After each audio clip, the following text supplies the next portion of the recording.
Here's going, guys. MMA.com. It's time to roll, baby.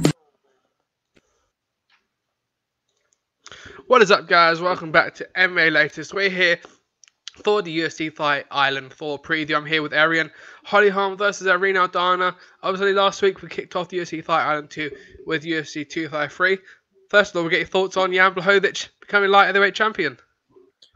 Well, as a big advocate of the Polish power, I was objectively pleased to see him win it, and I think it was a great story because I don't think a few years ago anybody expected him to go on that run. I think I saw the stat that he was 2-4 in between like 2014 and 2016, and since then he's 8-1, I believe, or something like that. So it was nice to see, and yeah, like I said, I just don't think many people were betting for him against Reyes, who put on obviously a very good performance against John Jones. So I think for him to go in there and win in the fashion that he did as well, because I think he made a reputation for him of being maybe a bit of a distance fighter, slow and composed, but recently he's been just knocking people out left and right. So it was definitely nice to see, and I think it was well deserved because he's really put in the work, and now at the stage where he is in his career at that age is just a nice way to round off a career, even though I'm pretty sure he's nowhere near being done. I think he said he wants to keep it going and get some defenses in. 100%. You know, it's almost bittersweet that it wasn't against John Jones, obviously because it was a vacant belt, but you saw the homecoming he had to get, back in Poland. And, many were saying that it was the biggest moment in Polish MMA. And, they had Yoni and Jacek versus Karolina Kowalkiewicz at UFC 205, which is two Polish fighters, fighting for a title, which you'd imagine almost peaks that. But the fact that they've come out and said Jan Blachowicz is the pinnacle of Polish MMA at the moment says everything you need to know. And obviously, 37, 38 years of age, it shows you that albeit Father Time can catch up with you. Some of these guys almost destined to become champion. The likes of Michael Bisping, who left it later on in their career.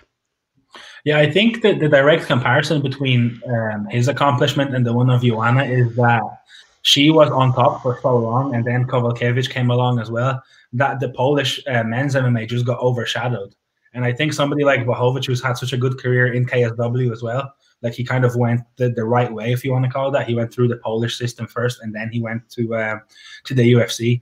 It's kind of like now everybody was just waiting for that moment, because you can see a lot of Polish MMA fighters in the men's divisions coming and going, and they might get in the ranks, but they're not really ever getting that close. And it felt like at one point that Blachowicz was going to be just the same story. He'll come over and make some money and he'll be back in Poland sooner or later.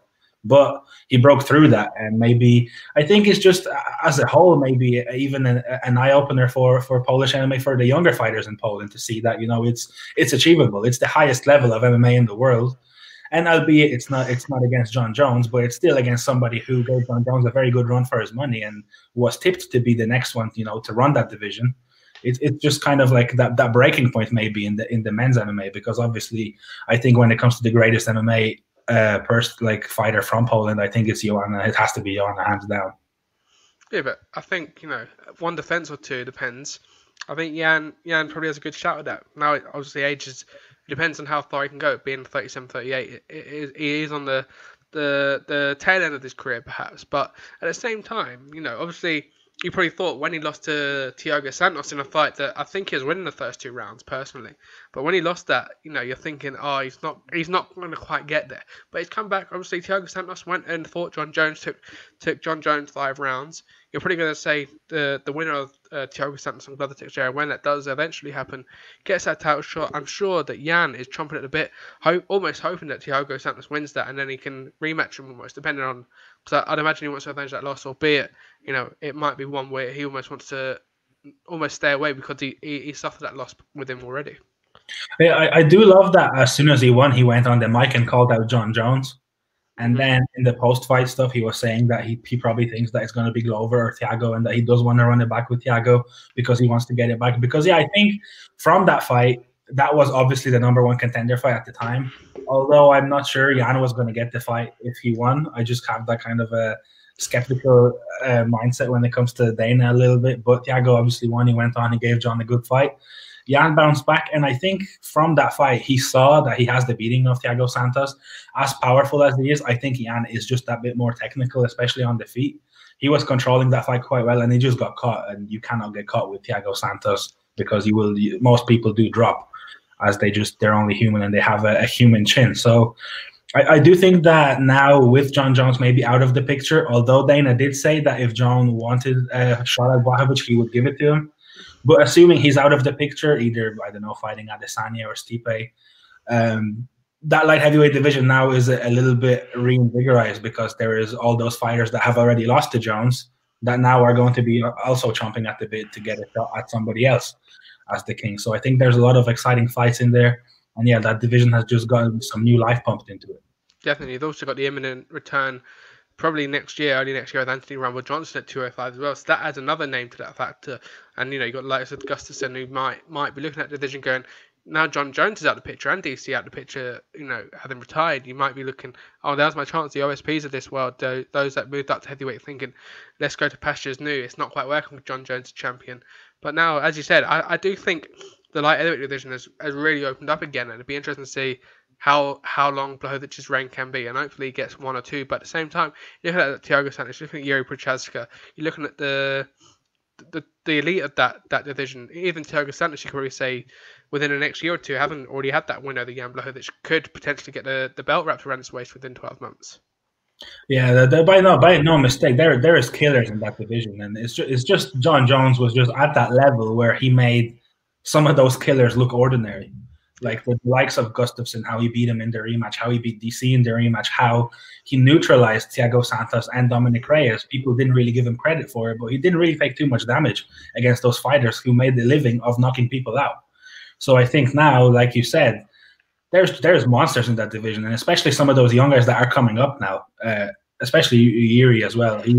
He's somebody that I think only has one fight under his belt in the UFC right now, but what a fight, and against the top contender too. So he's right in the picture as well. So it's going to be interesting, but I think it's good because for somebody like Jan, who has been trying to get to that level for so long now, he's just going to have to. Everybody's coming for him now. He's the guy at the top. He's wanted to be at the top, so now let's see how good you really are, because nothing verifies your championship pedigree like fighting the best up-and-comers, the #1 contenders.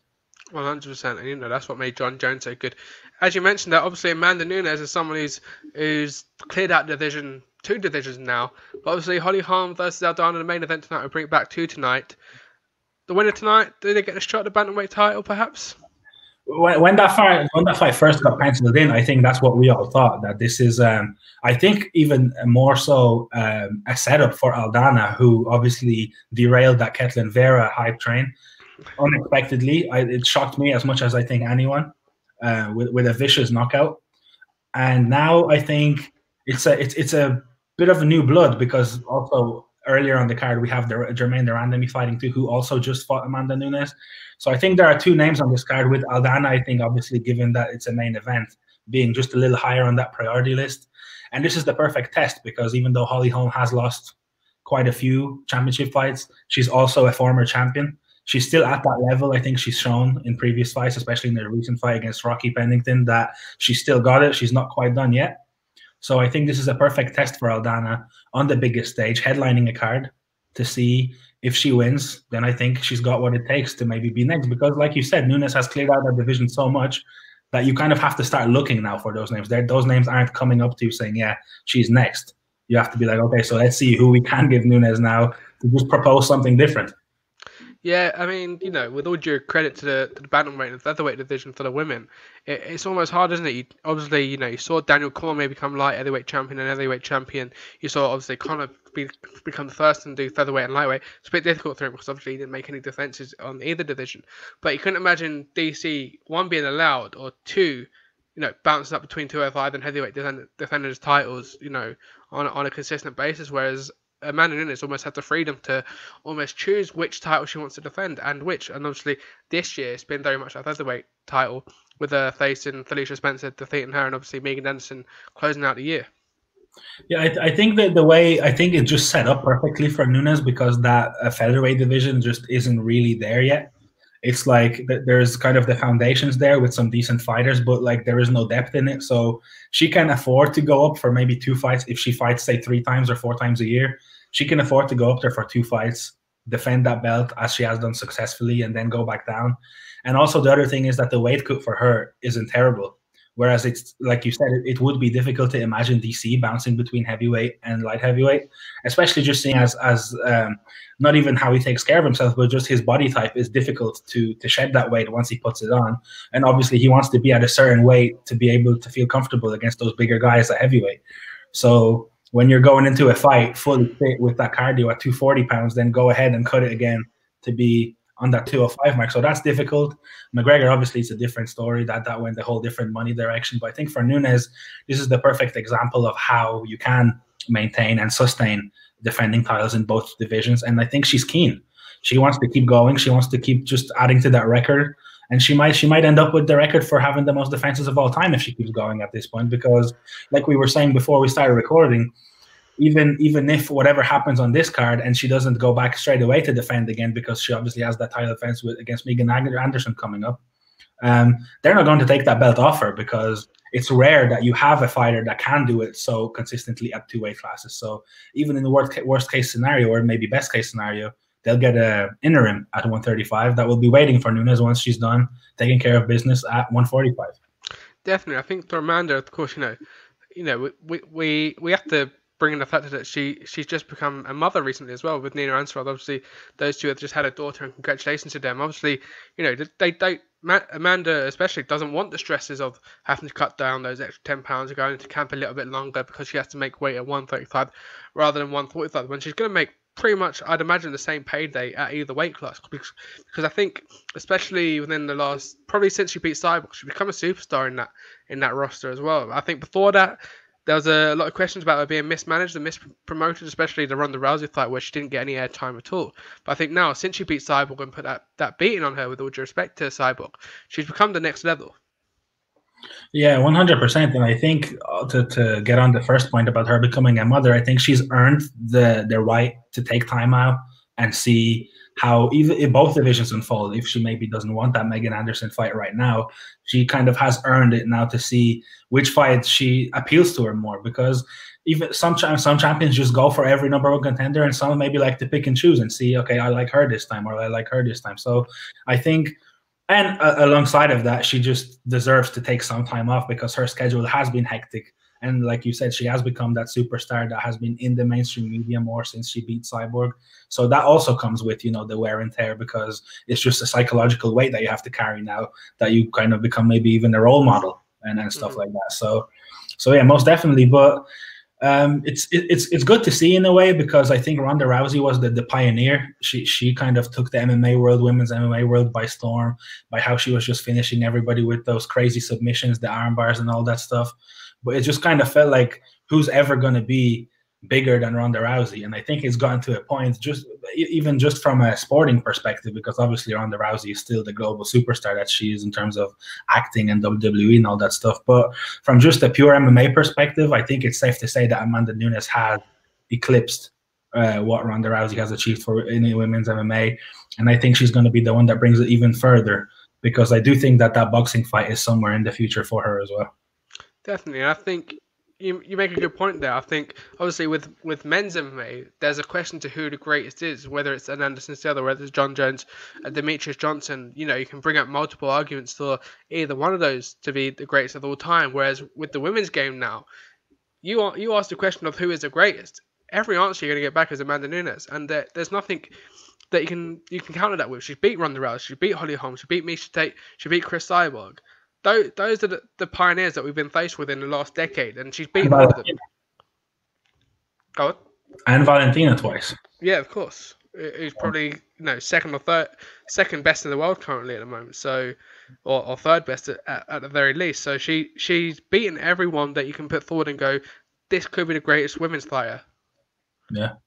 Well, yeah. When it comes to resume, it's unrivaled. I think in men's and women's MMA, when you look at the status of the opponents that she has beat, the Holmes, the Rouseys, the Tates, the Valentina now, it's even the Randami, who was such a highly decorated striker. It's like, what can you throw at this woman next?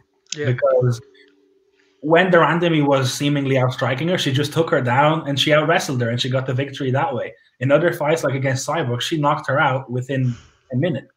And it's like, what can she do? And it's also the thing of how she's been able to sustain it ever since she won that title, and how she's been beating her opponents. It's not like she was ever, other than that randomly fight, she was never really fighting for results, you know, that you have to just go stylistically, we want to outpoint and we're going to win. She's been finishing everybody other than that. The randomly fight, that's also credit to her being a great athlete. When you see that there's a danger, you neutralize it by doing what you have in your skill set. You have to use your skill set.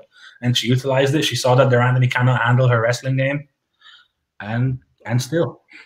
Definitely, and we almost forget that the Durandame was actually featherweight champion as well. So that's what 5, 6 champions on her resume. It's not like she's beaten. I think the analogy is almost Floyd Mayweather, Canelo. He almost chose when to fight Canelo, and Canelo was too young. But these are fighters that she's fought seemingly in their prime. It's not like they've come at the latter end of the career. Albeit Ronda Rousey was the last fight that she faced. She wasn't someone who was you're going though, oh, she needs to retire now, she's past it. She was very much, people were probably expecting her to win almost, because it was that comeback fight. All the eyes were on Ronda Rousey to get the win and take the title back. But obviously Amanda Nunes had different ideas. Yeah, that's another thing. That's another factor that plays into Nunes maybe being the GOAT, period, not just in women's MMA, because Cyborg, prime, the best probably shape of her life, the perfect time for that fight. Rousey, okay, she was just not the same after the Holm fight, but still, she beat her. Holm, probably the best shape of her life and at the right time. Miesha Tate, the best, maybe mentally, she wasn't fully there, but when it comes to, athletic prime, she was right there. Durandamy also felt like she was right there. Valentina Shevchenko twice, although I'll be one of them quite controversially, but still, the Valentina that we know and that we still, many of us think, is the one that has the biggest challenge. And on paper, that's true. Nobody has put Nunes through what Valentina has, but she's beat her twice. That's what's in the record books. So yeah, it's a resume that I think only John Jones comes close to when it comes to just knocking off every single person that is at the top of their athletic ability, and they just come and Jones just puts them away. And I think that's what Nunes is and probably will continue to do. Definitely. Personally, I think Nunes, the only person that can defeat Nunes at the moment is herself. Whether she becomes... Because that's the only question that... Well, I say question, that was the only thought that I came away with that GDR fight, is that she almost became a little bit too overconfident. A couple of those up kicks in the right point, it showed the strength of her chin and her heart as well. But, a couple of them, a couple of inches to the right or to the left, then you're looking at a knockout loss for Amanda Nunes, and Durandamy becomes the champion. But I think I think she's probably only got 2 years left in her. Not physically, but I think mentally. Because once she's cleared out both divisions once or twice, she hasn't got nothing left to prove. She has a mother now. Obviously, she wants a family. We need an answer, and they started that, of course. So I think within 2 years, we probably see her retire, maybe with both belts.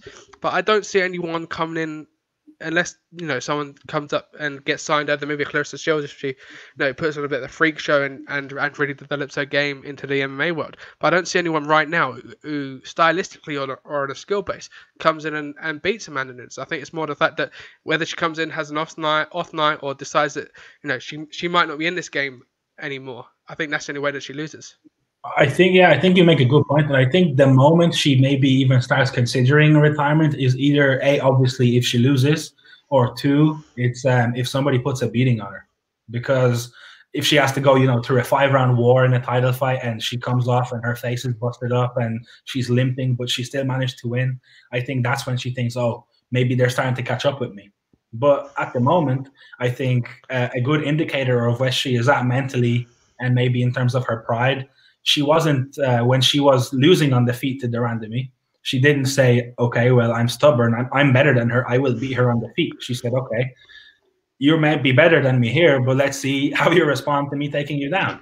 It's about, I don't know, the word is not in my head right now, but it's about being willing to adapt, to change, to accept. Versatility. Yeah. And it's just about being able to accept that maybe somebody is just better than you in a certain area, but you have so much in your locker, such a wide skill set that just doesn't matter. You can adapt on the spot. You can change it up in between rounds, and you can still go and get a very comfortable victory on the scorecard if needed. Definitely.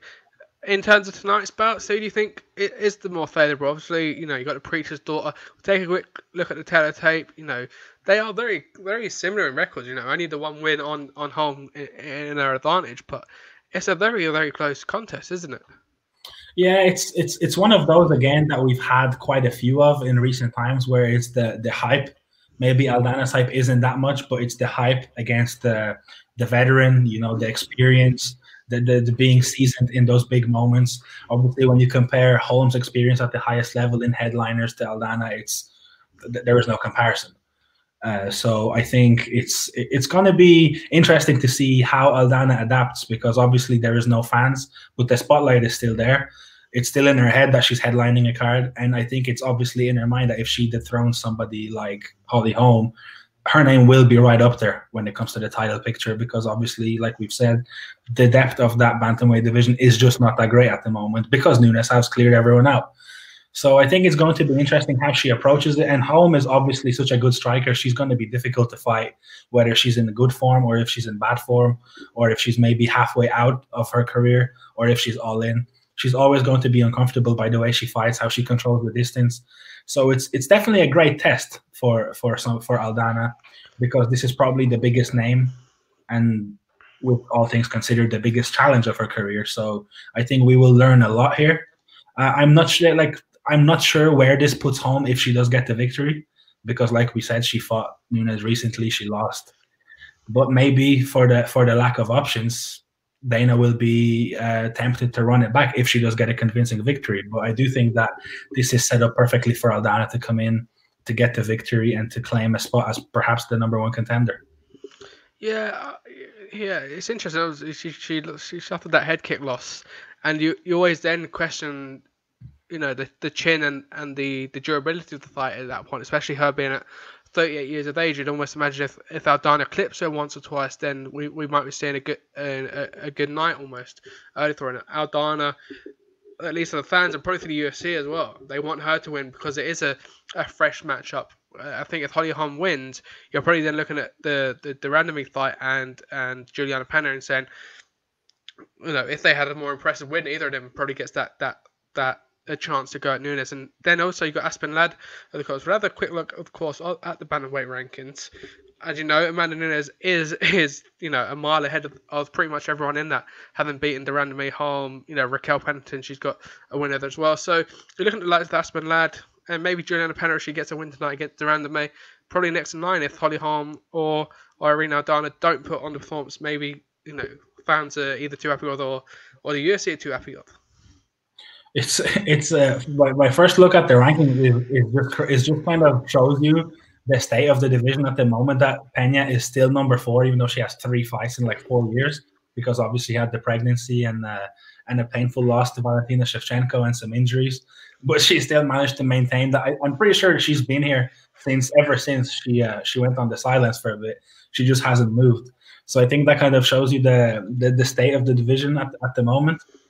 And yeah, I think it's like we said before we started recording, that maybe with Nunes maybe still hanging around at 145, it will be the winner of Holm Aldana against the winner of Duranda May against Pena. That is the fight to make next, maybe for in the interim, or maybe just for the out-and-out #1 contender spot. 100%. This is the sort of situation where you almost think a tournament would be the best way to sort this out, wouldn't it? Yeah, you know, I'm a big fan and a big advocate of those Grand Prix, and I think, although maybe this division is just not as stacked as some of the other ones, but I do think you could still get a decent four-women tournament, 2 semifinals and a final, either for the interim belt or the #1 spot. 100%. Do you think, going back to Nunes, do you think there's, obviously we've seen Holly Holm and Duranda May fight at 145, and obviously they fought Nunes at 135, I believe. So do you think there's any way, especially if Nunes goes on and defeats Megan Anderson, there's not really a #1 contender in terms of featherweight? Do you think there's anyone in the bantamweight division where you go, right, jump up to 145, and you might be able to fast track? You might be able to either fast track it, or those extra £10 might be able to give you a bit more, perhaps. The first 2 names that spring to mind are Duranda May and Holm, and I'm just not sure how Duranda May feels at that weight, since she relinquished that belt instead of fighting her Cyborg. So that's the interesting part to me. Like, I'm just not sure if she's maybe not comfortable with that power, because I'm pretty sure her power will translate quite well there, but maybe she fears that if she gets caught by somebody like Nunes at 45, then that doesn't spell good for her. And I'm sure if she gets taken down at 45 or 35, that's just not going to really change that much. So I do think that maybe if Holm gets the win here tonight and she gets offered the fight, maybe she will say, well, maybe let's give it a go 10 pounds heavier and see how that goes. Because I think, well, I'm sure her power translates pretty well, and her style will translate because she looked good when she's fought up there. So I think maybe. Yeah, it's hard because obviously, with all due credit to UFC, you're now starting to look at the likes of the Kayla Harrisons, who's obviously a lightweight, whether she can make that cut down to featherweight. You're looking at Julia Budd, being able to almost transfer over to UFC like Cyborg did the other way. She lost a Bellator featherweight title, of course, to Cyborg.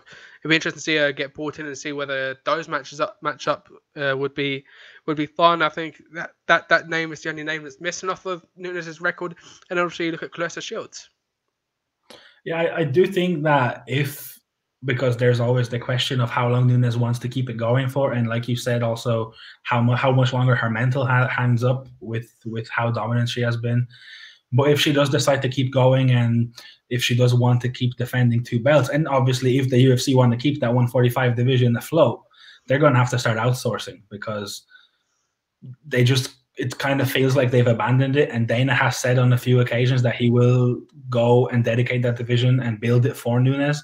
Like he said before that he would do for Cyborg when she was coming over, and he hasn't done it yet. And I understand in this climate right now, it might be a little bit more difficult.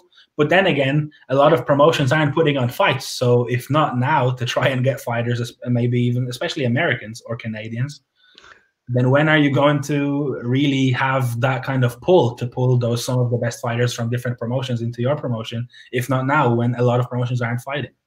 Definitely, you look at PFL who aren't operating this year with the COVID situation. You're looking at Kayla Harrison going, right, you're their biggest star. Let's give you X amount to fight Amanda Nunes. Or I guess then you're looking at the likes of them Victors. But I wonder, should Amanda Nunes retire as champion when they go, right, we're going to get rid of the featherweight division? Because obviously for the men, the flyweight division was one that was meant to, was being talked about going for a long while. I wonder if, because there's no featherweight rankings, even though we're 4 or 5 years into the women's featherweight game, I'd be interested to see if Nunes retires with that title. They go, right, you've retired as champion. We won't do anything more with it. I do think that would happen, because there's just not enough, I think, fighters. Like in the flyweight division, you see Brandon Moreno came back, and there is Alex Perez now. There are still names there that want to keep fighting, that want to keep fighting in the UFC, and to whom the belt means something. Whereas, say, Nunes retires, so then obviously Felicia Spencer comes forward, and maybe Megan Anderson comes forward, and they fight for the belt that's vacant. And then what? Yeah, and they've already fought, and we saw how that went. Yeah, exactly. And then you have a couple of fighters that Anderson and Spencer have already beat in that division that are there, and then that's it. So I think Nunes and her legacy of defending at both weights is the only thing I think that's keeping that division alive right now. And also touching on that point that you made with PFL and Kayla Harrison, I think even so now, if until the end of the year PFL aren't fighting, I'm sure if Dana really wanted to make that fight happen, you would be able to even bring her over on a 1-fight deal. You tell PFL that we're not taking her, we don't want to take her away from your promotion and give her a contract. We just want to bring her over here, pay her a lot of money, and see how to maybe of the very best fight if she can actually make that way.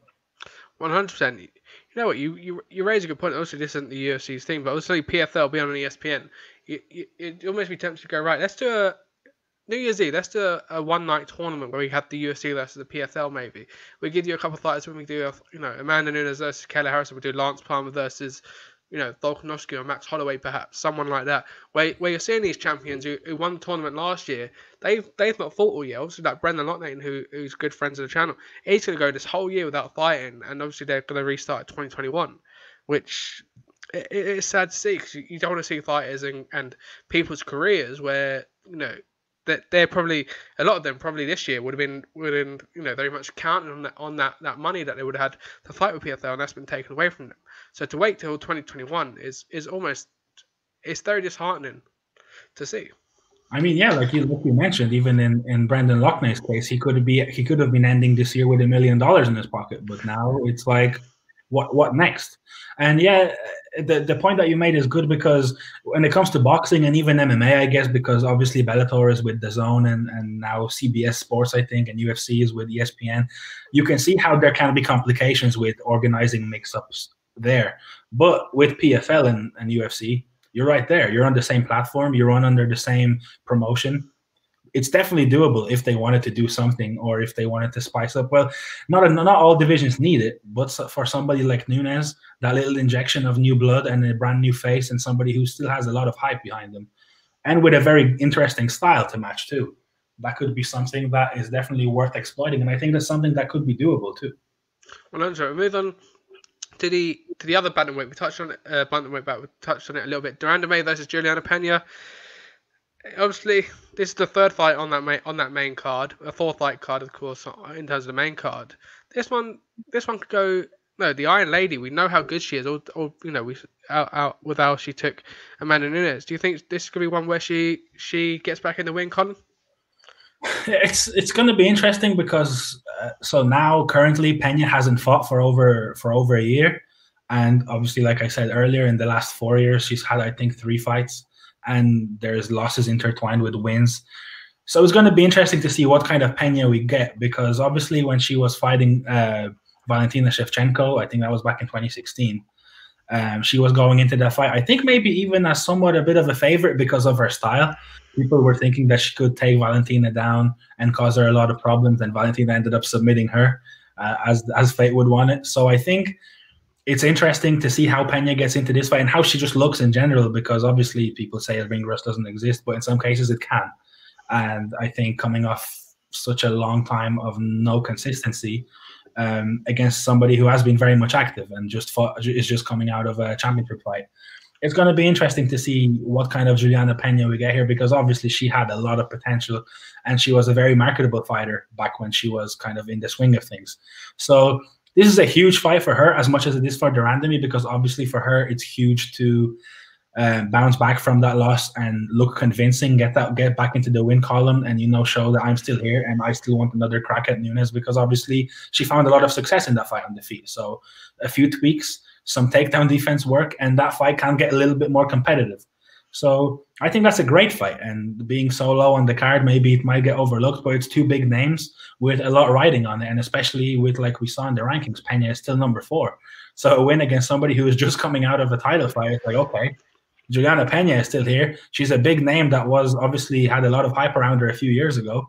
Let's bring her back up, and maybe she can come in there with Nunes and cause some problems. Definitely, she got wins over the likes of Kat Zingano, Jessica Ayala. You mentioned the loss to Valentina Shevchenko. She then came back and beat Nico Montano, who's that, obviously a former flyweight champion. So it's interesting, obviously, De Randamie coming as a former featherweight champion. It's interesting to see those two, obviously De Randamie's come down and Juliana Pena's gone up. It's interesting to see how that balance will work out in terms of power, etc., in terms of how they step into tonight, albeit it'll be very interesting. Obviously, De Randamie, she almost caused an upset, because obviously Aspen Ladd, she was very much in the Johnny Walker and the Macy Barber sort of names, in terms of they're the next ones coming up and they're going to almost take the UFC to the next level. They're going to defeat the current champions and then take it on to that next decade. But obviously she knocked out Aspen Ladd, which many people, I think it's a good stoppage, but again, many people will debate whether the stoppage was a good one or not, because it was so quick into the fight. Yeah, I think it was a bit controversial, obviously, like a lot of stoppages tend to be. But I think it might have been a blessing in disguise for Ladd, because I think getting thrown in there with Nunes, which I think she inevitably was going to if she had won that fight, would have been a little bit too soon. And I think you even saw with Macy Barber, with the amount of hype and how she was just dropping everybody. She lost to somebody that you just didn't expect her to lose in Roxanne Modafferi, with all due respect to Modafferi, but you just thought that Barber hype train was just going to steamroll her and keep going for Valentina. So I think that might have been a blessing in disguise for her. But going back to De Randamie and the point that you made about Pena coming up and De Randamie coming down, is going to be interesting to see, I think, in this matchup, how the sizes translate and how working in the clinch, because I'm assuming that's what Pena might do and try to bring it to the ground. How her strength is just going to come in terms of trying to take the Randami down, because I think Nunes exploited her lack of takedown defense. And I would expect that fighters moving forward will try to look for that hole in her game as well. And I'm assuming that she has obviously put some training to it, but I think going into a fight against somebody like Pena, who's just obviously not on the same level as Nunes, she might not have focused on that as much as just going in there and trying to knock her out with her striking. So I think that's going to be an interesting aspect of that fight as well. Yeah, definitely, it's something that's been almost weighing up in my head a couple of days now. It's like, when does skill become nullified by weight? At what point is it? Because obviously we don't expect Demetrius Johnson, who is 125, going up against Ngannou. But obviously, on paper, Demetrius Johnson is the much more skillful fighter. But we know what Ngannou can do, and those 130 pounds. Obviously that weighs heavily in the favour of Ngannou. But it's interesting to me at least, where does skill then become void to weight and power? Yeah, I think looking at this fight alone, with the Randami obviously being very comfortable at 45 and Pena comfortably cutting down to 25, I think the biggest kind of discrepancy that you could see in strength and size would be in the clinch. How you see, I think even when fighters fight Ngannou and they go into that clinch, when they interlock and they try to go against the cage, you just can't move Ngannou off you. You try to put him against the fence and he will just turn it right back over. But then if you catch them off balance at the right time, Stipe was able to take him down quite easily. Yeah. And do it repeatedly so. And obviously Nunes was able to do that quite often with the Randami as well. So I think skill plays a lot into it, but also, like McGregor famously said, timing often beats all of the above. And I think that could be the key for Pena, because obviously the Randami is a very keen striker. But the way to beat her, I think the key to beat her is to take her down and take her out of her comfort zone. And I think timing could be crucial in this one. Definitely. Taking a quick look at their records, of course, 9-4 for Randami. Of course, she is a former kickboxing world champion, so we know her background and her skill set here. Obviously, 10-3 for Pena. 3 inches in terms of height, same or nearly identical in terms of weight, and especially reach and leg reach. It's not too much indifferent, considering one's a former flyweight and one's a former featherweight. Yeah, I think they match up very well. Obviously, you can see here, and I don't think the size difference is going to be huge inside the octagon. And it's just great to see Pena back in there, because obviously looking at it here, going into that Shevchenko fight, she was 9-2. And I think she was maybe one of the hopes of the UFC going into that fight, with her style, with how she broke onto the scene, that she could be the next big thing. And I think it's better late than never. And I think it's never too late if your head is fully in it. And I think it's going to be great to see her back in there, because obviously looking just at her record, she has a great record for women's MMA, because there are a lot of fighters in that bantamweight division that are in the top 5 that have a record of like 9-6 or 9-7. So so it's great to see that talent back, and hopefully she's all there and she looks good and she puts on a good fight, win or lose. Definitely. We move on, of course, to the heavyweight division. Jorgen De Castro is coming against Carlos Felipe, of course. We've seen Jorgen De Castro coming up through that Dana White Contender Series, of course. He's one heavy hitter. He didn't quite have the outing he would like to have had in his last fight against Greg Hardy. But boy, those heavyweights hit hard, don't they? Yeah, and I love it. I love Jorgen De Castro, how he fights, especially after I wrote a huge article on Justin Tafa, and he just went in there and took his head clean off in the first round. That was also a great one. But yeah, it's interesting because they do hit very hard, but sometimes they get shy on the trigger a little bit. We've seen that in that Derek Lewis Francis Ngannou fight. We saw that with Jorgen De Castro, although I do believe that maybe a little bit of an injury played a part in that. Did he break his right hand in the first round? Against Greg Hardy, it did seem like it just didn't seem like him not to even try to salvage this fight in the third round, with a Hail Mary. So I do think that might have played a part, and I do think we see a totally different Jorgen De Castro tonight. And especially after that stare down that they had at the weigh-ins, where Felipe refused to shake his hand or even bring his hands forward. And De Castro then proceeded to take his mask off very aggressively. So I do think that a little bit of bad blood at heavyweight is never bad. Definitely, although albeit with the COVID regulations at the moment, maybe Carlos Felipe was doing the right thing there, but we're not too sure on that one. Obviously, it's interesting, isn't it? Because this fight is probably one that's gone under the radar as well. So sometimes I think we saw it last week and as well. Sometimes these guys that are on that main card or that prelim, they add a little bit extra, don't they? Make sure that they got eyes on them as well. Yeah, it's the perfect platform for both of them because they go into this card not expecting to be in the spotlight, and all of a sudden you're the co-main event. Yeah, and that's perfect for both of them. I think it's a free hit for Felipe, and it's kind of a bounce back opportunity for De Castro to like looking at how he announced himself and then how he got that bigger name opponent, and he just didn't quite work out for him. Well, now he's again maybe dropped down a level in terms of name, but he's at the point in the fight card where people will be watching, and especially with the timing of this card and how late this might get until that co-main comes around. When those two heavy hitting heavyweights, especially those more sluggish heavyweights come on, you do expect that to end in one, and you get to move on right into the main event. So that's a perfect platform for either guy to go out there, put on a show, and make fans remember them for the next time they get scheduled in. Definitely, this is one of those ones where, especially on the card tonight, a knockout for one of these two probably gets them an extra $50,000 in their purse. Yeah, absolutely, and that's obviously, especially in the current climate, that's invaluable. And also, what better place to do it at than Abu Dhabi? You go in there, you put your camp in, you finish your they don't have to do a weight cut, but you finish your preparation. You go in there, you have a quick night, get a $50K extra bonus, and you get a few more days in a nice location before you have to go home. So that's a perfect and ideal day in the office for them. And like you said, with the fight card maybe not just being that stacked, even though historically we've been proven wrong by those fight cards by writing them off, that they do end up being great. And there is quite a lot of contenders for fight of the night. I think a knockout of the night here is something that wouldn't be a far-fetched bet. No, definitely. I think it's become a pattern where the card isn't so strong. We're probably going to see 10 knockouts tonight and probably 3 submissions that we've never seen before in the UFC.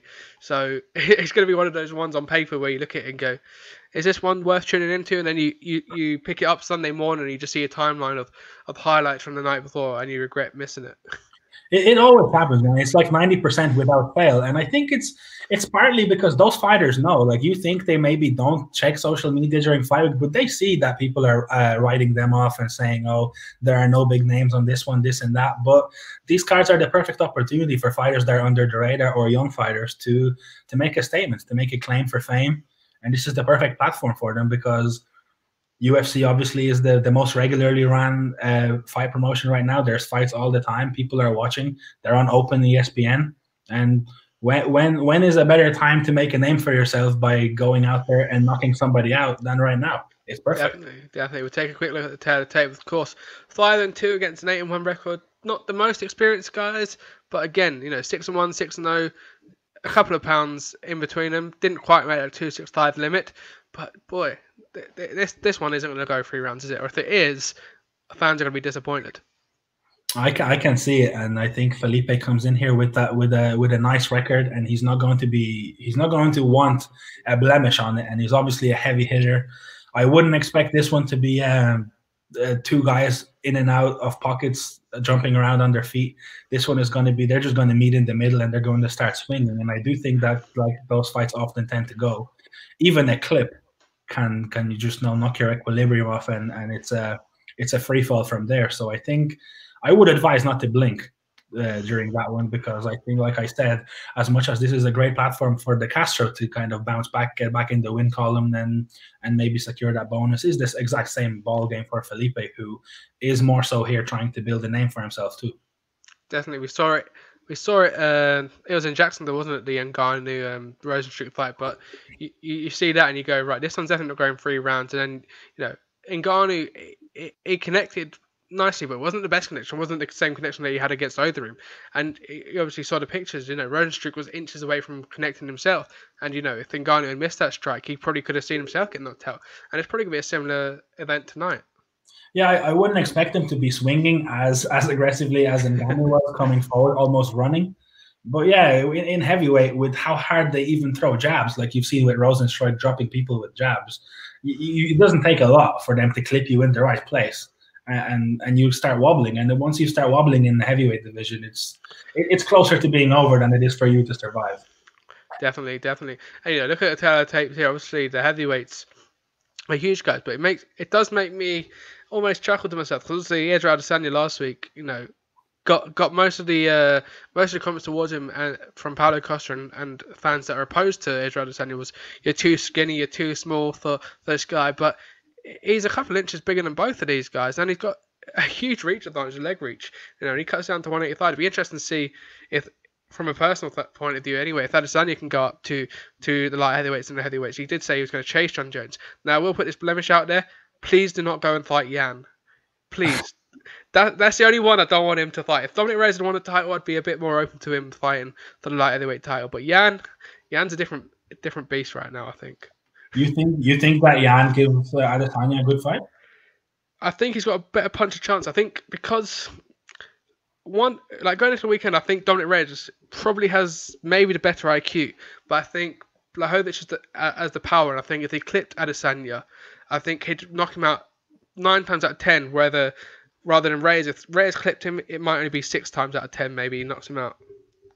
Yeah, I do see where you're coming from. And I think the thing for me with Adesanya is that he just has a really slim frame. Yeah. He's not like, John Jones, everybody thought has a really slim frame, but I think it's mostly the legs for him. And once he starts doing all the powerlifting that he does, that I don't think Adesanya does.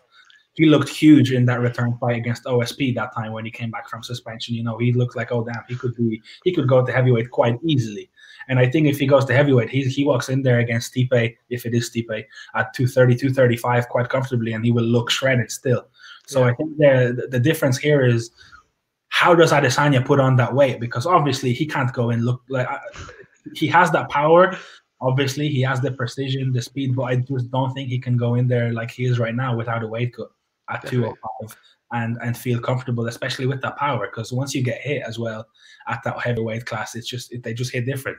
A lot of those light heavyweights hit like heavyweights. Yeah, and I think Luke Rockhold and Chris Weidman both found that out.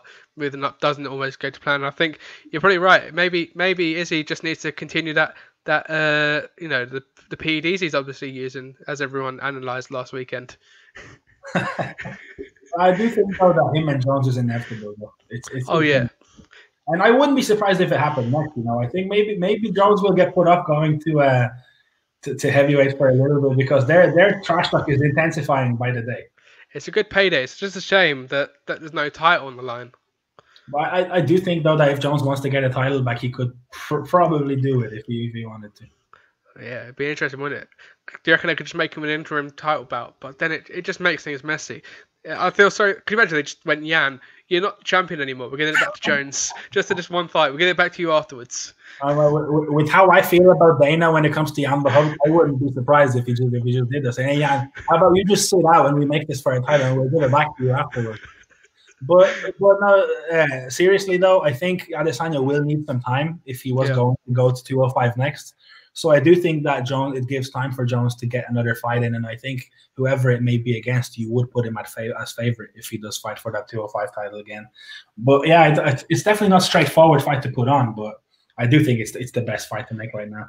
Yeah, I think Izzy and Jones are in the same situation, aren't they? In the fact that we're questioning whether they can go up to that next sort of weight class, and what happens if John Jones puts 20 pounds on? We're saying the same things about Adesanya. And I was saying to Quilter earlier in the week, it's almost like if you got Anderson Silva, John Jones, and Conor McGregor and went, right, put these together, what do you almost get? And I think you almost get Israel Adesanya. The stature he has is very much like John Jones. The skill set he has is kind of like Adesanya. And on the mic, he's very much like McGregor, albeit he might not be as good as either of those as an all-round, but I think where he's studied this and become a fan of the sport for the past decade, he's picked all three of them up and gone, right, I'll take this, and this, and build that into his own game. And I think it'd be interesting. It'd also be interesting. Do you reckon, before we wrap up, do you think if John Jones does go to heavyweight, do you reckon we could probably see him come back down to light heavyweight, or he sticks at heavyweight then? Because Izzy could become champ, and that might be like to John Jones, right, I'd go down and get my title, and then we can get our super fight on. That's what I was initially expecting, that he would go up to heavyweight as the light heavyweight champion. But it just so happened that light heavyweight division picked up so much steam, and quite a few stars were born in that division that were pressuring Jones to keep fighting. Whereas I think maybe he just lost a bit of interest in there, and he just wants to try something new. But I do think, though, that, like, say, just directly compare Jones to Cormier, I do think Jones is the one that will be capable of going back down to 205 if he so wished. And like you said, it's just different when you're able to be called champ. And I think if he goes up there, and say just in a made-up scenario, he goes up there, he beats Stipe and he beats Ngannou, then you're just like, well, John Jones can fight Derek Lewis and Curtis Blades, but it's just not really the same, though, is it? It doesn't sell as much as John Jones going back down and fighting whoever is the 205 champion at the time. And then if he goes back down to 205 and wins that belt, then the Adesanya fight might still be there. And you're just like, well, John Jones, you're about to be a billionaire. And also, the champ status is right there for you as well. So I do think that that's a possibility, but a lot of it's going to depend on what he does next. Because I do think that he might get a little bit of hesitance at the moment, whether he should go up right now or maybe he should entertain that 205 division for a little bit and welcome Adesanya in there while letting Ngannou and Stipe take care of business. Because I think I saw something that Ngannou and Stipe is being lined up for maybe December. Yes, yeah, I saw that. I also saw that Izzy wants to fight again this year. Whether they put him on that November card or that December card against someone like Jared Cannonier. If Cannonier or Whittaker has a quick turnaround, maybe you can see them on that card too. But, you've also got Usman Burns, potentially made. You've got Masvidal fighting Covington, perhaps, whether that would probably be more a fight now. And obviously you've got McGregor Poirier too, potentially in the works. So there's a lot of fights to plug into holes that might not be there. Someone's going to have to miss out.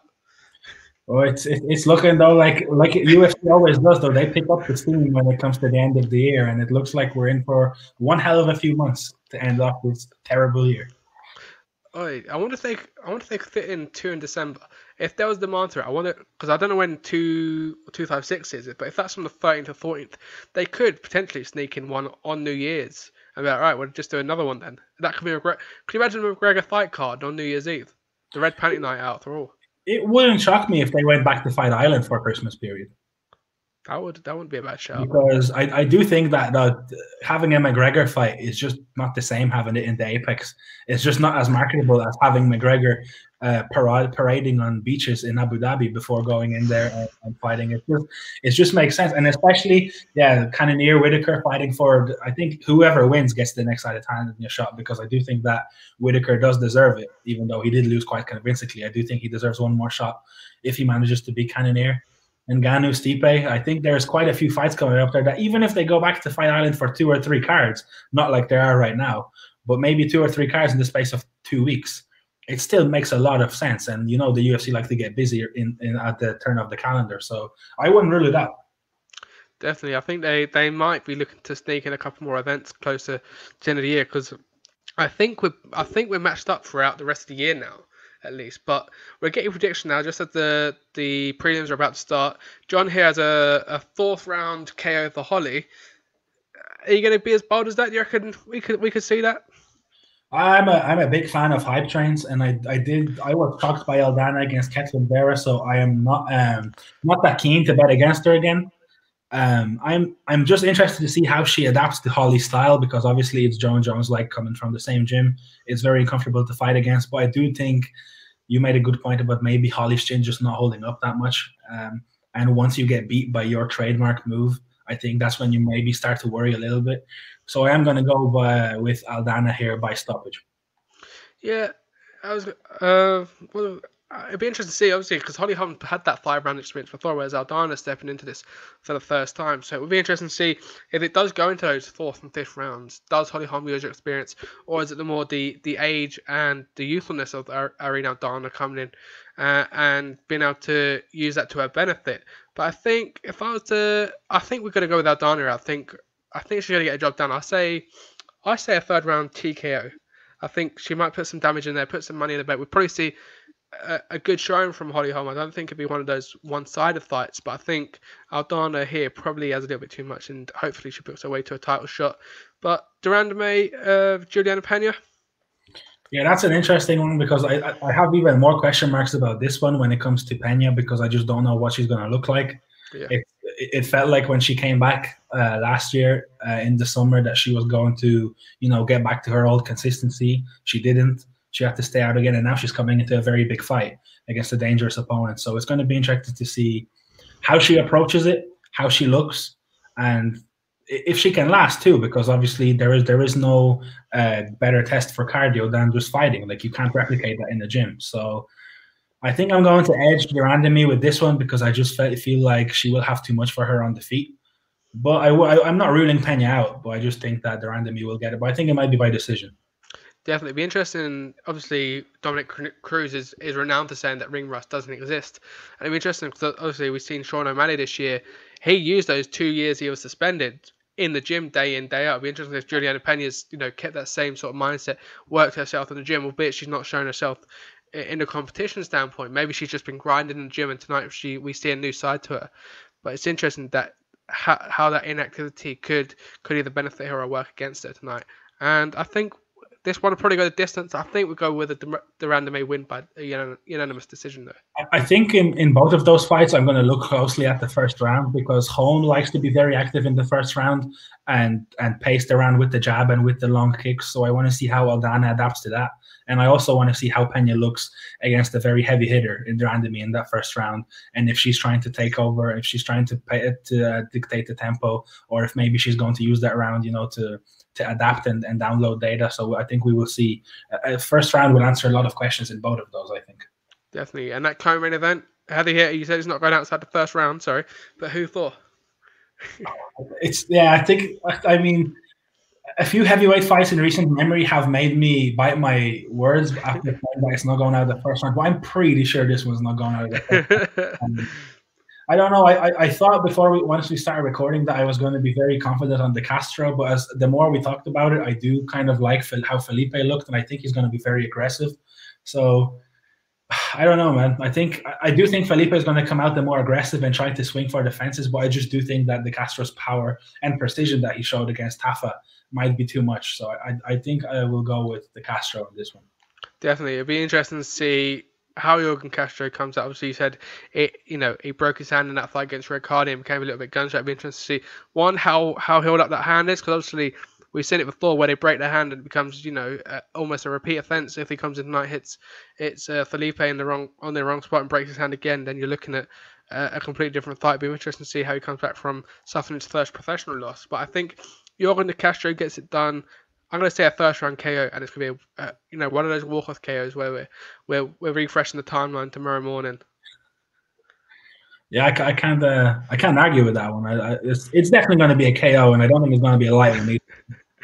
That's one of those ones where poor Herb Dean or someone is falling over the victim there, and it just makes it worse, doesn't it? It just makes it completely worse when the referee's running in there. The towels and the ice pack and the bucket are all going to be. Yeah, one thing I did forget to mention actually was the return of Carlos Conduit. Those who are fans who may have joined the sport a little bit recently, tell the people about Carlos Conduit. Well, I think the best sum up of Carlos Conduit is that he has 5 losses in a row on his record. I think that's just unheard of. I think any other fighter, that if he gets 3 or even 2, you get cut. And especially if you just look as unconvincing as Carlos Conduit has looked, I think ever since that title fight against, I think it was Robbie Lawler, wasn't it? Yeah. I think that took the last out of him. I think that's when he should have finished, because I think he gave it his all. He emptied the tank. Some people argue that he may have even have won, but Robbie Lawler obviously edged it in that war. And I think that was it. And ever since then, he just hasn't looked good. He's been coming back. I respect it because he keeps wanting to come back and get that win, but it's just tough, man, because the fighters are younger and the talent, this sport keeps developing, and the fighters that are coming up, even if you feed him to somebody younger, that could still be a killer, coming for somebody like on his head, because he's become, I think, even below gatekeeper at this point, because he just keeps losing. And he's now on a Fight Island free fight card, and he's on the prelims. So it's a tough one, because does he get cut if he loses? If he wins, does that mean that then that extends his stay? Probably, because he's going to get another fight. He's going to ask for another fight. So it's a difficult one. It's one of those where a veteran is coming to his end. The end looks inevitable, but it's just kind of getting put back every now and again. Definitely. I was just looking at the record now. He's 3-8 in his last 11 fights. His last win came in 2015. which, you know, it says everything you know. But we look at the likes of the Diego Sanchez's, the Cowboy Cerrone's, Tyron Woodley, albeit he's not lost that many so far. He's coming into that almost the criticisms coming in and the demand almost for him to retire too. Robbie Lawler's facing that as well. We're seeing those guys that came up between about 2010 and 2015. They come towards the end of their career, and you know, we saw Dana White say last week that he needs to have that conversations with the likes of Cerrone and the people like that who maybe need to hang it up now. But unfortunately, whether it's a financial reason, whether it's a desire reason where their heart's still in it, maybe their mental game's not in it, but their heart's still in it, or vice versa. For some reason, they keep continuing, isn't it? Well, this is it. Like, we know that Dana is adamant on having those conversations with the fighters that just look like they're out of it. And you would have to assume that at some point over that 5-fight losing streak, or at that 3-8 in 11, he has said, "Hey, Carlos, maybe it's time." So maybe there are just reasons unknown to us that maybe he's just still going. It very well may be for financial reasons, especially right now. I think Condit is somebody that, when it comes to in the mainstream, he hasn't really been, you know, around as much as other fighters, so you don't know.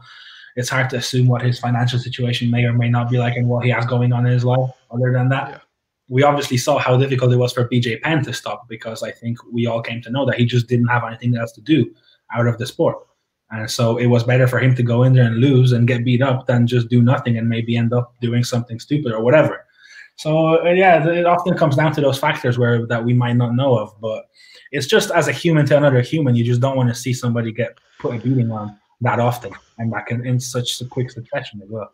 Yeah, definitely. It's kind of ironic, isn't it? We turn up every Saturday night looking to see two fighters beat all hell out of each other. But even us as fans, we have a point where we go, yeah, that's a little too much now. We don't need to see this. Yeah, even with Tyron Woodley, like you said, it's just how shy he has been to pull the trigger and how much he has been getting beat up. It's just kind of like, maybe it's just time to stop, because once fights stop getting competitive, like, you know, when you see wars and two fighters beat each other up, but they're in it and they want to win, it's like, okay, like, that's what we sign up for. But once you see that it's so one-sided time and time again, and they say that they feel like they're back and they're going to change it up, and they go in there and they're just not changing it, and for whatever reason, you know, it's probably in the mental, but it's just not nice to see anymore. Like, you want to see competition. You don't want to see another man get just beat up one-sidedly and get taken out of there every single time, because I think you just lose fun in that as well. Yeah, and obviously, you know, I think Daniel Cormier summed it up perfectly in this fight, in that the pre-fight press conference. He was like, "I'm retiring out on top. A lot of these guys in my situation right now are with all due respect, are the conduits who are closing out the prelims or opening the prelims, and they're being fed to the new kid that's coming up. You know, looking at the weight class, he could fight Khamzat Chimaev. Do you think that's going to be a competitive fight right now, especially, you know, with the trajectories those two the two careers are on at the moment? Khamzat is, you know, the hottest prospect at the moment, and you wouldn't want to see that bout be booked, would you? No, exactly. And yeah, I think DC summed it up perfectly, because even for him, he didn't have to retire. Even Blachowicz just called him out. There are fights for him, and there are fights for him at the very top. You know, he never showed signs of slowing down and that he's finished. Albeit he just didn't look like he had the beating of Stipe in the last two fights. But like, put him in there against any other heavyweight, maybe other than Ngannou, even though he still seemed like he fancied himself against Ngannou. He could still get rebooked and keep fighting. But yeah, there just comes a time where some people know when to say stop and some don't. I think maybe that might be a factor as well. Yeah, I think the decision for DC also comes to the fact that maybe financially it's a little bit more, one, smarter, and two, well off with the trilogy he's had. Obviously, the John Jones fights as well, but also the fact that he is so good as an analyst. He's so good on the mic that he has that job for the next, you know, 30 or 40 years if he wants it, where he can sit there on the mic, still enjoying the fights, but he's not going into camp for 12 weeks, missing his family, you know, so much rather than putting himself through that damage. That's it. There are a lot of factors, and there are a lot of factors that we're probably not aware of either. Like, I'm sure there's some things that DC just doesn't want to say that might be keeping him away, that he just maybe felt like this is it, this is the time. Obviously, he's had health problems too. His back has been giving him issues and stuff. You know, as the older you get, the less you want those kind of things and those serious surgeries. So yeah, I think he called it quits at the perfect time. And unfortunately, there are some, like we said, sometimes you just don't know the reasons, but they just keep going. Definitely. And on the flip side, also, from Poland, Joanna Jędrzejczyk, her 2 losses to Rose Namajunas, the fights, obviously with Valentina Shevchenko, there was then a period of time last year, but I think we thought of Michelle Watson fight, we were going, oh, she's done everything she needs to do. She doesn't really need to keep on fighting anymore. She's ticked off everything. She's probably the greatest strawweight in terms at the moment, especially. But then she comes in and puts on a performance like she did against Weili Zhang for the title, and everyone goes, hold on a minute, maybe she's not done. Maybe she still has that little bit more to go on. And, and many people want to see her in the rematch. It can really flip on a coin toss. I think it's about the signs you show as well, because, Carlos Condit, BJ Penn, they started losing consecutively to guys that are not championship quality. Yeah. Whereas, again, Jędrzejczyk lost twice to Namajunas in 2 title fights. And then we were like, okay. So she just lost back-to-back she lost her title and she lost the rematch. So what next? And then I think if she went on to that Watterson fight and lost as well, then you would be like, okay, so maybe it's time. Maybe her head is just not in it. But she went into that Watterson fight and she beat her up. And she went into the Zhang fight and some thought she won. You definitely wouldn't have been mad if she got given the title back because it was that close. So I think she showed signs that she is still at the top of her game. She also had some things in her personal life, she said, I think she confessed, that were going on that were just affecting her mental capacity and to fight and all that stuff. So, but she showed the signs that she's still there. She's still all there. Because once you start hesitating and you maybe lose that bit of commitment and you start losing to fighters that you normally wouldn't be expected to lose, that's when you have to, I think, start thinking about it. Definitely. The final point before we do wrap this up, because we are going a little bit overboard now, but Dan Hardy came up with the idea of maybe making a veterans division. Do you think that'd be something you're open to? He came out on I think it was Wednesday. He had his media day, because obviously he's talking about returning, and I think that's probably something we'll be seeing next year. But do you think like this Carlos Condit, these guys that tail end of the career that are probably like 38 to 40, put them in a little division of themselves? Do you reckon that could be something we do, or is that we as football fans, we always look at the MLS as a retirement league. It's a bit different when you're fighting people for 5 rounds and putting persistent damage on them at an age where they don't need to be given that damage. Yeah, I don't think that changes much, because even in a veterans division, you're still going to get hit in the head and you're still going to take damage on your body. So I do like the idea of the grappling stuff that has been coming out. The different tournaments and all that stuff, and some underground competitions. I think even the name just fell out of my head, but he was organizing those. There's different things there's different avenues that you can take that you don't just get. There's not that much damage being put on you. Whereas even if you put on a veterans division, there will still be fighters in there that you have to hit and you have to receive damage. And I think that's the worst part about it, that you lose 5 times in a row, and a lot of those by stoppage, and you're just like, well, you just keep getting hit. And that's going to take a toll on you sooner rather than later. Definitely. I think that's a good place to leave it there. It is nice, isn't it? It's nice to we've been back a little while now, but it's still a little bit more grateful that fights are on, and at the consistent they have been. Like last week was mental with Cage Warriors, Bellator, and UFC all being on that weekend. So it's a top time. Obviously back at Fight Island, of course. Make sure to hit that subscribe button, of course. We will be back, of course, on Monday for the recap, of course, and the podcast. Make sure to give Irene a follow on Twitter, where at the moment we're a bit hopeful that Sancho's come to United in the football world. So there's half the press tweets going out, but every now and then there's a little bit of positivity. But of course, make sure to give him a follow. That he'll be covering, of course, UFC tonight as well. And we will see you guys on the next video.